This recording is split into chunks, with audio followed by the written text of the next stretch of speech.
to say.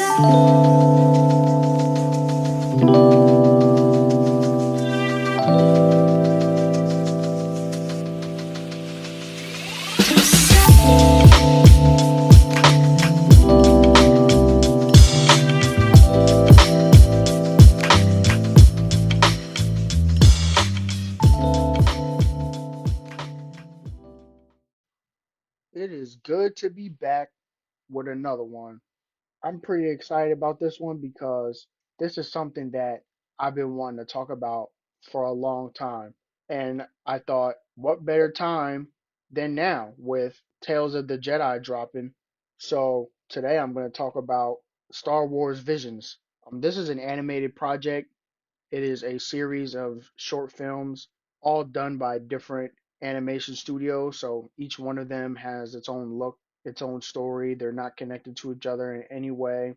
And I think it was a great way to let people just be creative within the world of Star Wars. And none of the episodes or shorts are canon to the story of the established movies and TV shows. So the people weren't bogged down by anything. They didn't have to follow any rules. They could design everyone the way they want, have people doing whatever they want, and I think it was really great and really fun to see. So, in short, if you haven't seen it, go watch it. They're all really good. They're all animated really well, and I like some better than others. But one thing is for sure, they all were great in the visual department. So it's worth the watch just for that. So yeah, Star Wars Visions, really fun. And now I'm gonna get into the more deep dive and spoiler talk. So that was your warning. And if you haven't seen it and don't want to be spoiled, it's time to get out of here. So, the first episode is actually my favorite, The Duel. Now, this one is my favorite because I love the look of it. The art style really stuck out to me. I love the black and white with the small amount of colors here and there, like with the blasters and the lightsabers. And with the old school film effect, you can't help but think of Kurosawa. And some of the shots looked like they were taken right out of Yojimbo. So I thought that was really cool. And I really like the mystery behind the Ronin character. Everything about this episode is just so cool. So it opens up, we see this guy who's dressed like a Ronin and he's walking with an astromech droid, and the droid has on one of those hats from the feudal Japan days, the ones that are so big and cover your whole entire face, one of those straw hats. I thought it was really cool. And we can see that this town is in some kind of conflict. They're being attacked by bandits, and the chief of the town is a little kid. And these bandits are all wearing stormtrooper armor, but pieces of it. And we get a line about the last of some war. So we can see that a war ended and now there's people still banded together trying to go from town to town and kill people and take what they want, right? So I really like what they did with them wearing stormtrooper armor that was mixed with Japanese samurai armor, and how they were wearing pieces of it. Like you'll see a guy with a helmet with the face broken off and arm pieces and different leg pieces, but nobody's wearing the full suit. And they're being led by this person who seems to be a Sith figure, this lady with a red lightsaber. And I thought it was hilarious that she has this umbrella thing that turns the lightsaber into a big umbrella lightsaber. I thought it was hilarious. And it's actually funny because that is something that would fit in the normal Star Wars universe. Like an attachment to the lightsaber to make it have a different shape. Because if you think about it, we see in the movies double bladed lightsabers. We see Kylo Ren's lightsaber with the little parts that are mimicking how a real life sword is, where it kind of protects your hand, but on a lightsaber, it could hurt yourself too with how the nature of a lightsaber is. So this is something that we've already sort of seen from the movies in different ways. 'Cause if you think about it, a lightsaber is just a way to extract the power of a kyber crystal and make this sort of blade with it. And theoretically, you could make it shaped however you want. Because again, we see double bladed, we see Kylo Ren's. So we have this Sith person with an attachment that turns it into an umbrella, and she's spinning it around, and it's hilarious. Oh, and we also see the Inquisitors with spin lightsabers too, and we see different alien races and droids fighting these stormtroopers in the town. We see a Trandoshan and we see a Tusken Raider with a nice reference to A New Hope.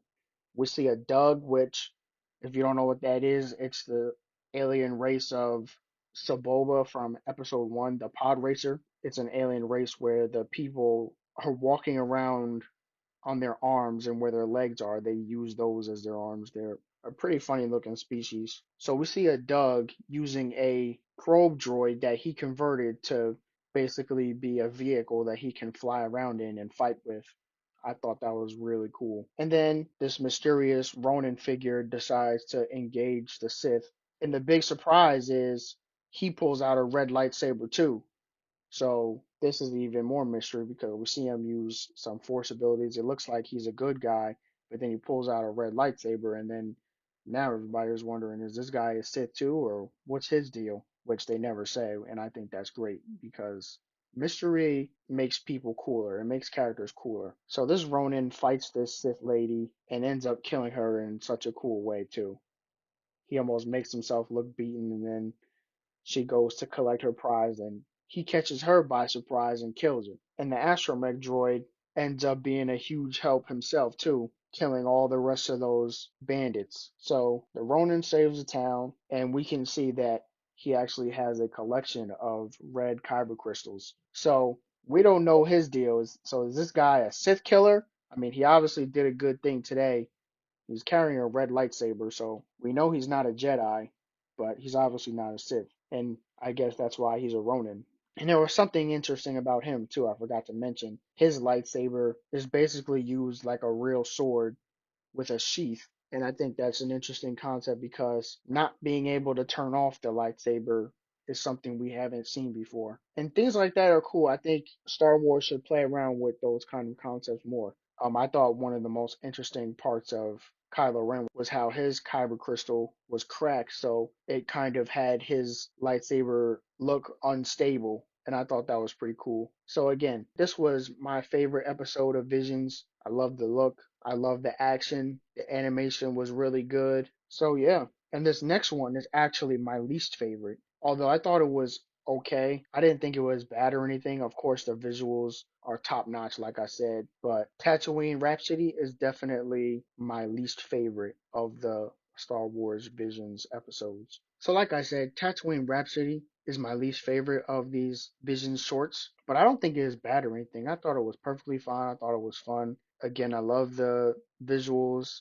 The animation was really good. So this one was about a Jedi Padawan who narrowly escapes being shot at. We don't see what was shooting at him, but he accidentally meets these people who are a rock band. He joins the band, and one of them happens to be a Hutt. So we see Boba Fett working for Jabba go to get this Hutt because I guess Jabba wants him to join the syndicate, and the Hutt, this guy just wants to be in the rock band.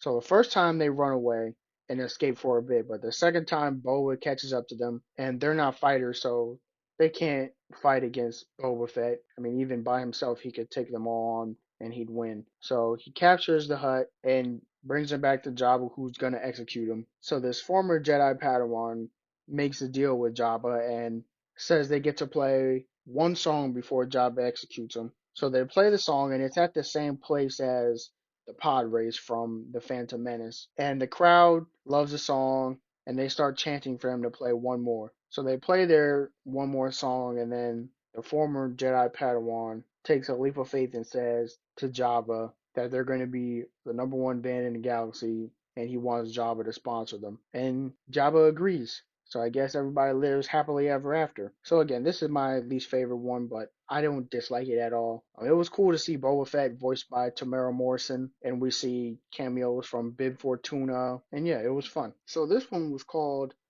The Twins. And this episode was very interesting to me because it put a lot of twists on concepts that we've seen throughout the movies already. So it's about these two twins that are born out of the dark side. They were genetic experiments, I guess, trying to make force sensitive babies. And this is a topic that's been explored in Star Wars a good amount. We already know that Palpatine was very big into cloning, and it's always been a thing that they could never clone a force sensitive being or make a force sensitive child. And this was even explored in the sequel trilogy with Palpatine coming back and apparently always needing to make a new body because he was so powerful that it would wear the clone bodies out very fast. So they were constantly having to make new bodies for him. So yeah, so this episode is about these two twins that were genetic experiments to be powerful in the dark side, and we see them in this twin star destroyer. There are two star destroyers put together and connected with this thing that we find out is this big cannon that's supposed to shoot a beam powered by a kyber crystal and the twins' bodies with this dark armor. So this is obviously a new take on the Death Star type of thing with the kyber crystals powering it because that's what the Death Star was. The Empire was going to Ilum and they mined all the kyber, which was used to power the Death Star and be able to just blow up a planet if they wanted to. And this is what is going on in this short with the two Star Destroyers put together, one for each twin, and using their force abilities with the kyber crystal to make a giant cannon and do the same thing that the Death Star was able to do. And one of the twins tries to escape with the kyber crystal, so he had a change of heart. He turns to the light, and of course, the other twin tries to stop him, and they have a big fight. There's a bunch of references to different Star Wars things. There was the Yoda line, there is no try, only do. There was a clear reference to that famous shot from The Last Jedi when the one ship went into hyperspace just to crash into the other ship, which looks gorgeous, by the way, in this short. And the light side twin, of course, ends up destroying the kyber crystal, saving the day, and stops the creation of this weapon that would do a lot of destruction.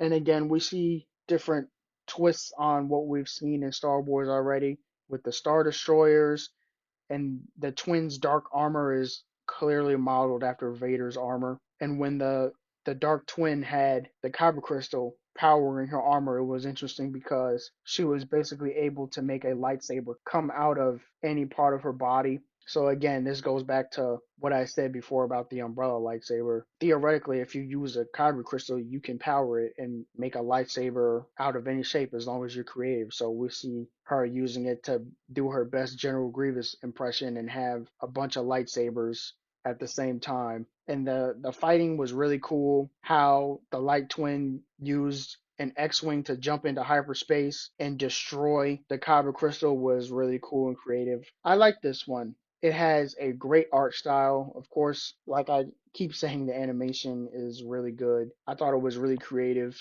And again, since none of these are canon, they're able to pretty much do whatever they want with them. And you can tell that the people making these are fans of Star Wars. So I really like to see this. And also, I think a big lesson here is that if you want to be successful in the Star Wars world, you need an astromech droid because we've already seen the astromech droid being a big help in 2 episodes so far. So yeah, everybody needs an astromech. So again, the twins was a really cool episode. Looked gorgeous, was creative.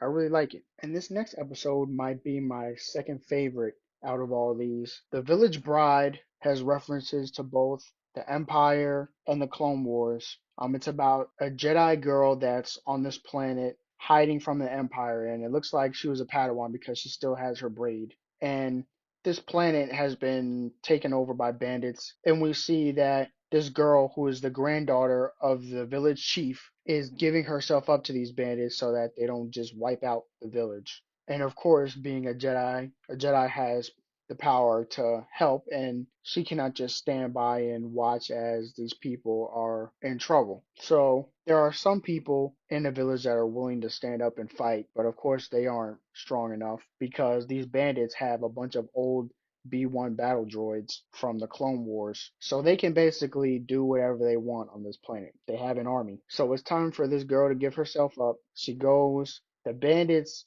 pull up in a ship that's clearly modeled after the Millennium Falcon, and the battle droids captured the other villagers that were willing to fight. So the situation looks bad, but of course, the Jedi steps up, ends up saving the girl from the bandits with help from somebody else who ended up blowing up the ship and disabling all the battle droids. And this one was interesting because the Jedi had a yellow lightsaber, And in Star Wars, yellow lightsabers are really rare. Only the temple guards are shown with double-bladed yellow lightsabers. So we know that yellow lightsabers exist. And if I remember correctly, Asajj Ventress ends up getting a yellow lightsaber in a book or something. But yeah, we know that yellow lightsabers exist. This girl has one. I think it's cool, especially in a thing like Visions. Everybody doesn't have to have a blue or green or red lightsaber, so somebody with a different color. And again, art style amazing, animation amazing. And this one is my second favorite because of both the art style and the story. I think this has the strongest story so far out of those that I've mentioned. So yeah, I think this one is my second favorite. It's either this one or the one that I'm going to talk about next, the Ninth Jedi. That's my second favorite. So that would be my top three, I think, or maybe a later episode called The Elder. But I like The Village Bride, The Ninth Jedi, and of course, I said my favorite is The Duel, the first episode. So yeah, I really like this one because I think it has the strongest story so far. So this next episode might actually be my second favorite now that I'm thinking about it. The Ninth Jedi is really good. It would be really hard to rank all these episodes, but I really like The Ninth Jedi. I think it introduced some concepts that are really interesting in the world of Star Wars. So, this episode is about a world where the Jedi are basically lost. There's only a tiny amount of them left, and there's no more lightsabers in the galaxy. And there's this guy that is a sabersmith, so he makes lightsabers. And since there's none left, this is an extremely rare commodity. These are probably the only few lightsabers in the galaxy. And this guy called the Margrave put out a signal to all Jedi to come to his spot and get a lightsaber. So the sabersmith ends up being attacked by these Jedi hunters, and he sends his young daughter Kara to go give the lightsabers to the Margrave so that the Jedi can get them. And what was really interesting here was Kara picks up a lightsaber and the blade ends up being clear. And her father explains that the blade's color is based on where the user is in the Force. And she interpreted it as her not being strong in the Force. That's why no color showed up. But to me, I interpreted it as she hasn't chosen a path yet because we all know the Sith use red, the Jedi are green and blue, and Mace Windu is the only purple guy, I think, so far. But we also see them using yellow too, very little. So those are the good guys' colors, and the bad guys' colors are all red. So there's all these Jedi that are waiting to meet this Margrave character, and it's funny because the Margrave, the way he looks like a bad guy. He has on this hood and this mask with these red eyes. So they lead you on to thinking this guy is a bad guy. And all the Jedi characters are, asking each other, is this real? Is this a trap? Should we trust this guy or whatever? And the way they did it was really clever. They had one of the Jedi pick up one of the lightsabers in the room, and his blade was blue. So it makes us think that all of those people are Jedi. And then there's a twist where when they all get the lightsabers, everybody's blade is red. So that reveals them all being Darksiders. They call themselves Sith acolytes, and they were actually there to kill the Margrave and I guess any other Jedi. So the one guy that picked up the blade originally and it was blue, he didn't know that all these people were Sith too. So then we have a really good fight on our hands. We see the Margrave who ends up being a Jedi. He pulls out his blade and it's green. And during the fight, Kara's blade turns green. So we see three people fighting a whole bunch of other bad guys. And the Margrave, it's actually funny because the Margrave doesn't even hesitate to chop people and kill them. I thought that was really cool. And one of the Sith people actually turned to the light side during the fight. We see his blade turn purple, and he ends up not attacking any of the Jedi and good people. So that's where it ends, and they decide that they're gonna go save Kara's dad. So again, I really like this episode. The animation was really good. Like I said before, I love the concepts that they introduced with the lightsaber color being based on where the person is in the Force, if they're a light side user or dark side user. And I really liked how they made the person who went from dark to light get a purple lightsaber. That might be a reference to Darth Revan. If I remember correctly, Darth Revan uses a purple lightsaber. He had two. He had like a red and a purple at one time because that character went from light to dark and back a whole bunch of times in his story. So I think he had a purple lightsaber, and I think that was pretty interesting because we don't really see purple lightsabers in Star Wars besides Mace Windu, and he's the only one that we see in the movies. So yeah, the Ninth Jedi, I think that one might be my second favorite, but again, it's really good and I enjoyed it a lot. And I don't know if this was the general consensus when this came out, but I think this next episode, TOB1, was absolutely fantastic. You can tell the people that made this are clearly fans of Astro Boy. The design of TOB1 looks almost exactly like Astro Boy, and the story is pretty much the same. It's about a robot that wants to be a real person. The art style is pretty reminiscent of Astro Boy. I think it looked gorgeous. When I watched this, I found myself just almost wanting to pause to look at every frame because it looks that good. So, and this is another one that introduced an interesting concept to me.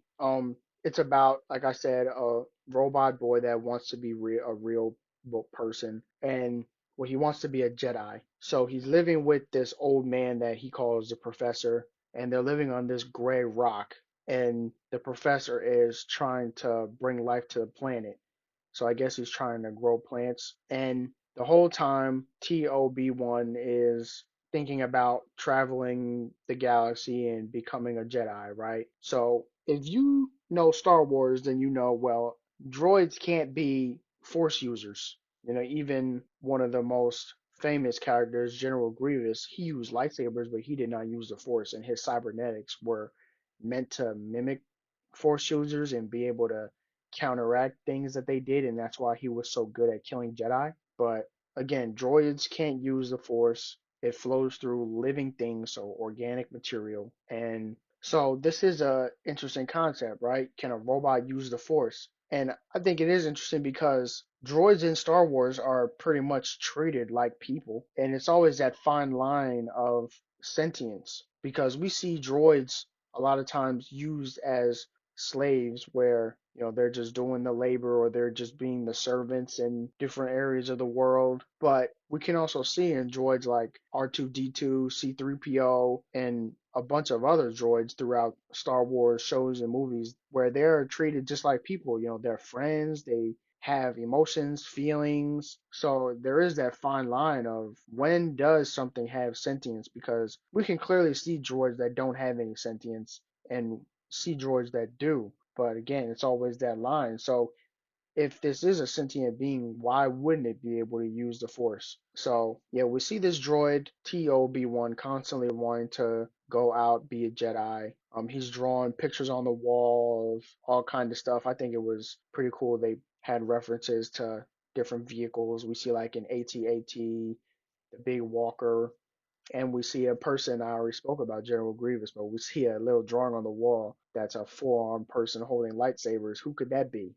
So that's definitely a reference to our favorite droid, General Grievous. And the professor is, he wants to keep TOB1 safe. So he's like, no, we just need to worry about this planet and trying to bring life here. You don't need to go out into the galaxy. It's dangerous, right? Because he is somebody it's revealed that he is a Jedi and he's hiding from the Empire. And if you know Star Wars, this is probably obvious by what he's wearing.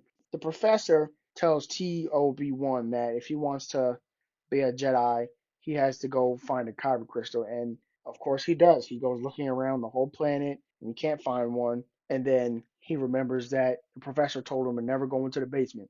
So he goes into the basement and finds a spaceship. And he decides, well, I'm gonna go take off. And he starts playing around with the spaceship and the radio and the comms. And he says, oh, if there's any Jedi out there, yada yada yada. And the professor catches him, tells him to get out the ship or whatever. And since he was playing with the comms, of course the Empire picks it up. We see a Star Destroyer come out of hyperspace, and we see a Vader-like figure come down, and the professor, of course, can sense it, and he's like, well, they're here. It's my time, right? And he tells TOB1 to hide. So he does, and when he comes out, the professor is dead, so he must have lost this fight against this Vader-like figure. And then TOB1 is inspired to continue the professor's work. He ends up bringing life to the planet. And I guess because TOB1 used the Force to make a lightsaber, the Sith guy could sense it and he came back. And we get a nice little reference to Luke Skywalker training, seeing TOB1 do that same pose with the droid standing on his foot. So the Sith guy comes down and they start fighting. And during the fight, the professor comes back to TOB1 as a Force ghost. And I just realized that the professor didn't have arms this whole time. I guess before I just thought they were inside the robes, but as a Force ghost, we can clearly see he has arms. So I guess at some point he lost them during a fight, but still survived. But anyway, he ends up knighting TOB1, officially making him a Jedi, and that gives him the confidence to finish this fight and win. And I also thought it was cool how the droid attached himself to TOB1's body, basically giving him a little more power for a little bit. So again, this also goes back to what I said before about having an astromech. Everybody needs an astromech. They always come in handy. They're the best friends of Star Wars, not just R2D2.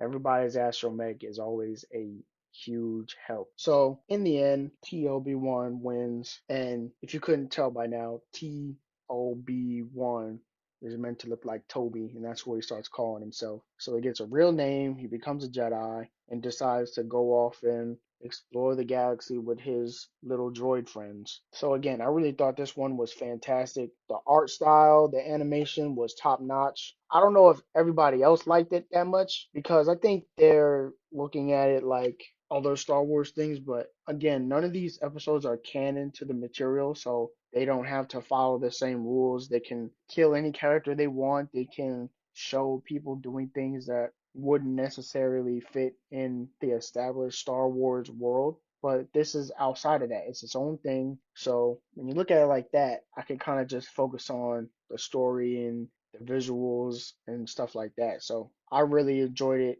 This again is going to be hard to rank because I really, really like it. And I also like this next one, The Elder, a lot too. So The Elder is another one of my favorites. There isn't much story here. It's just two Jedi, they go to a planet, they end up finding a dark side user, and they end up fighting him and killing him. We start off with two Jedi, a young Padawan and a master. They're traveling the outer rim and they come to a planet that doesn't really get many visitors. And before they landed, the master felt a disturbance in the force. So they're preparing to go check it out. So they pull up to this planet. They don't really get a lot of visitors. They get word that an elder man landed on the planet just before them and went into the mountains. So they wonder, is this a disturbance? And the Padawan goes into the mountains to look for this elder, and the master goes to look for his ship so that in case he tries to leave, he can stop him there. So the Padawan comes across this elder first. This man says that the Sith were fighting amongst themselves, so he decided to break away. And they start fighting. This man is way too powerful for this Padawan and defeats him pretty easily. But he doesn't kill him, oddly. And then the master shows up to save his Padawan, fights this guy in a great fight. The animation was top notch. And he actually gets some help from the Padawan, who distracts this guy for a little bit and allows the master to strike him down and win. So again, there wasn't much story here. It was just a great fight between some guys. It looked great. I love the art style. And like I said, the animation was amazing. So there really isn't much to say here about this one, but I really like it. And on to the next one. WAP and Ocho was another good episode. This one had more story to it than a lot of the other ones.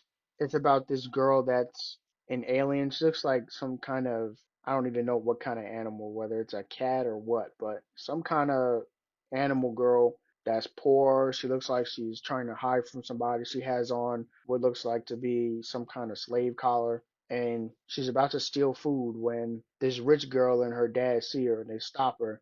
And immediately the girl says that they're going to take her in.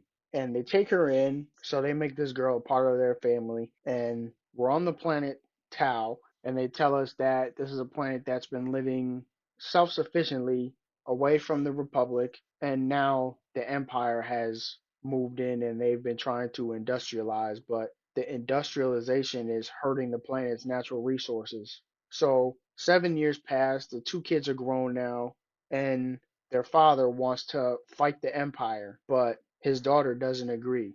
His biological daughter, her name is Ocho. The girl that they adopted name is Lop. So Ocho wants to join the Empire. Her father wants to fight off the Empire, and Lop agrees with the father, but she wants them all to just come together as a family again. So Ocho joins the Empire, and Lop runs away and tells the father, and this is when the father passes on a lightsaber to her, and then he goes off to fight the Empire again, and this time he has to fight his own daughter. So they're fighting, and Lop joins the fight with the lightsaber, and it's interesting because the adoptive daughter is the one that stuck by the parent, while the biological daughter is the one that turned her back. And in the beginning, the father didn't even want to adopt her, but in the end, Ocho ended up saying something like she isn't even really part of this family or something when she ended up turning to the Empire. And I thought that was really interesting. And so yeah, they end up fighting. Ocho defeats their father, and Lop and Ocho's fight ends up ending in a stalemate with Ocho jumping on a ship and flying away. And I wonder if this one is going to be one of those that's a part two when they come out with the next season of Visions. If I remember correctly, some of those episodes are supposed to be getting a part two because I think this one could definitely use it. But anyhow, I really like this episode. Again, common theme, art style, animation, great. There isn't really anything negative that I could say about it. I think it had a pretty compelling story. I like the character designs, and I think it's also interesting to see the effects of the Empire from more normal people. I think because in the original trilogy, we really see it from more different people's perspective. Like we see it from if you think about the main cast, there's Luke, Leia, Han are all the main cast, and we don't really see, we could tell that Luke doesn't really see the Empire much from Tatooine. It is until they kill his adopted parents then that he wants to fight the Empire. Leia is a princess, and Han is a smuggler, so he's always traveling around different planets. He's not someone who lives in one spot. So we don't really see the Empire from the perspective of normal people just living on a planet until a lot of the recent TV shows. So again, I think that's pretty cool. So yeah, I really like this episode. And now we're finally on to the last episode, Akakiri. This one might be my least favorite of the episodes, honestly. I don't think it's bad or anything. I just wasn't feeling this one as much. But I think there is still a lot to like here because once again, just like all the other ones, it looks great. It's animated very well. There's some interesting character designs, but I don't know. Maybe it's because the guy turned to the dark side in the end or something. But I don't know. Well, it's about a Jedi who we see in the beginning, and he looks like he has these visions that are really causing him physical pain. We see him fighting, and then he has one of these visions while he's fighting, and then he ends up having to be saved by other people because he can't function when he has these visions, and he gets saved by these people. They're with this princess that he's in love with, and she's in exile because a Sith infiltrated the royal family and then took over this planet. So they're trying to figure out how to retake control. So they go on this journey and end up going back to the palace where they get caught, and the Jedi ends up fighting the Sith and has another vision while he's fighting the Sith and loses because of it. So the princess gets captured, and this Sith lady basically sets him up to where she makes him kill the princess. And this is what his vision was about the whole time, where he ends up killing the girl he loves. And then the Sith lady makes him an offer and says, well, if you join me, then I can save her. So he does. And the Sith actually does bring her back to life, but this is a sad ending because now they've just become even more powerful and evil actually won in the end. So again, I think this is probably my least favorite, but I still think it's good. I don't think it's bad at all. I just think the other ones are better. Or maybe Tatooine Rhapsody is my least favorite because I'll rank them right now. Number 9 is I think gonna have to be Tatooine Rhapsody. Number 8 is going to be Akakiri. Number 7, I think I'm going to have to go with the twins. Number 6 is going to be Lapin Ocho. Number 5 is going to be The Elder. Number 4 is TOB1. Number 3, I think I'm going to have to go with The Village Bride. Number 2, I'm going with The Ninth Jedi. And number 1 is The Duel. So since watching this for the first time, I think my personal ranking has changed. But number 1 stayed the same. I think The Duel is just amazing. But I think before I thought that The Village Bride was my second favorite, and I flip flopped that and the Ninth Jedi. I really like the Ninth Jedi. And TOB1 really moved up a lot for me. I think before I had the Elder ahead of it and a bunch of the other ones, but I really like TOB1, so I had to move that up. And I think I had the twins kind of low, but again, I don't think that is bad. I think the twins is perfectly fine. I just personally like it better than the others. I mean, I personally like the others better than the twins. So, yeah, that's my ranking. And Star Wars Visions was so fun to watch. I'm so glad they made it. Animation is a place where I think Star Wars thrives. Even going back to the 2003 version of the Clone Wars, I always loved that since I was a kid, first seeing it on TV. And I've always wanted more animation from Star Wars. So, even going back to 2003 and then getting the 2008 version of the Clone Wars, I love that too. And now we're finally starting to get more animated projects from Star Wars with Visions coming out, with The Bad Batch coming out, Rebels coming out, and now with Tales of the Jedi coming out. So I will be talking about Tales of the Jedi next. I'm really excited to watch that. So again, follow us on Instagram and Twitter at FilmJetPod. This was a fun one, and hopefully Tales of the Jedi is just as fun or even better.